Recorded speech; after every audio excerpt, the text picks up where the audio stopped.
Welcome to Nasdaq Trade Talks. I'm Jill Malandrino, Global Markets Reporter at Nasdaq.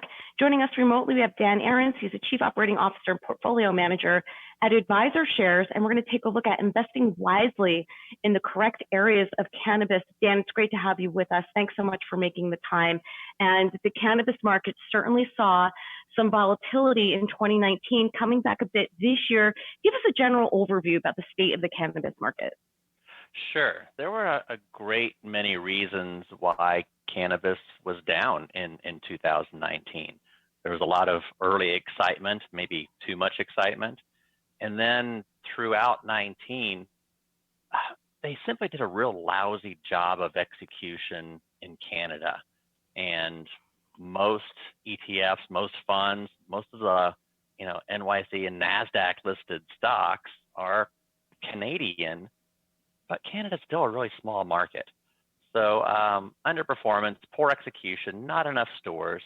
Follow up that with the so-called vape crisis that was really caused by black market products, not legal products, but it really shut down all the cannabis-related vape business for a little while. In the U.S., the FDA had some reservations about CBD marketing, put a ding on them. So a great many things all happening in a row hurt cannabis. Now we're in 2020 and we got coronavirus. Go ahead. Yeah. And going back to the point where you're saying before, we're starting to see a bit of a rebound in 2020. And of course, we have the coronavirus come along. But I want to take a look at your first chart here, because weekly sales volumes have actually looked pretty good in Florida. It's not just Florida. I'm using that chart as an example, Mm-hmm. but cannabis sales, whether it's marijuana, whether it's CBD, have spiked in California, in Colorado, in Florida, in Canada, everywhere. Just like alcohol sales have spiked. It's a little bit related. Mm-hmm. It's what people are doing under coronavirus. Yeah, and we can certainly see that in the following slide too, with California volumes moving up as well, because if I understand it correctly, cannabis is one of those services that's allowed to remain open throughout the coronavirus crisis. Is that correct? It's a very important point. The dispensaries were deemed essential businesses and allowed to stay open. And once again, people are hitting them hard. The California chart, again, sales are up. Florida was showing week over week sales. California is showing a longer term trajectory of year over year increases. We expect cannabis sales to continue to increase every year, to cut into the illicit, illegal market, which is going to begin to decrease. So we're talking about growing businesses here. And especially, I like the US market. California as a single state is a bigger market than all of Canada. And that's where our fund likes to focus more in the U.S. than in Canada. Yeah, and let's learn more about the Advisor Shares Fund, YOLO, appropriately named YOLO, and take a look at the composure. I would imagine that, and we can see on the next slide, that this is an actively managed fund for sure.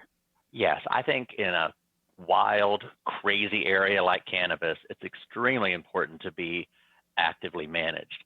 There's a couple of the big Canadians that we don't even own, others that we greatly underweight.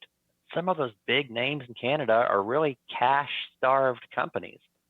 On the other hand, there's a handful of Canadians that we like that are growing, profitable cannabis companies, but especially the U.S. side of things. That's what we like a lot more. And frankly, we're the only U.S. ETF that is offering exposure to the U.S. multi-state operators, these companies doing business in California, in Florida, in Illinois. And our biggest holding is this company called Innovative Industrial Properties. That's a U.S. listed REIT that services these U.S.-based multi-state operators, or MSOs. That's interesting. And when you said the name, my first thought was, wow, this sounds like a REIT. Let's take a look at our next slide here. And this is where we can actually see YOLO regional allocation. In United States far more heavily allocated than the other regions. Yes, and that makes us quite a bit different than competitor funds. And I was really expecting to see a true separation in 2020 between the good companies and the bad. You know, in 2019, everybody, to use the phrase, kind of threw out the baby with the bathwater. All the cannabis stocks were selling off. When one of these big Canadians would come out with bad news, everybody would be selling everything. And then we come into 2020 and we saw more of the same because it was coronavirus centric.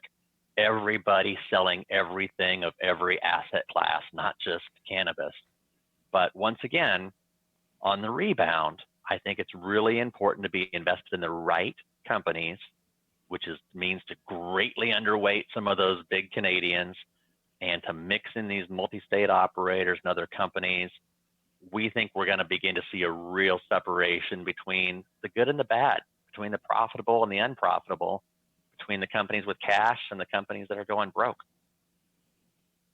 All right, Dan, great to speak with you as always. Thanks so much for making the time to join us. Thank you, Jill.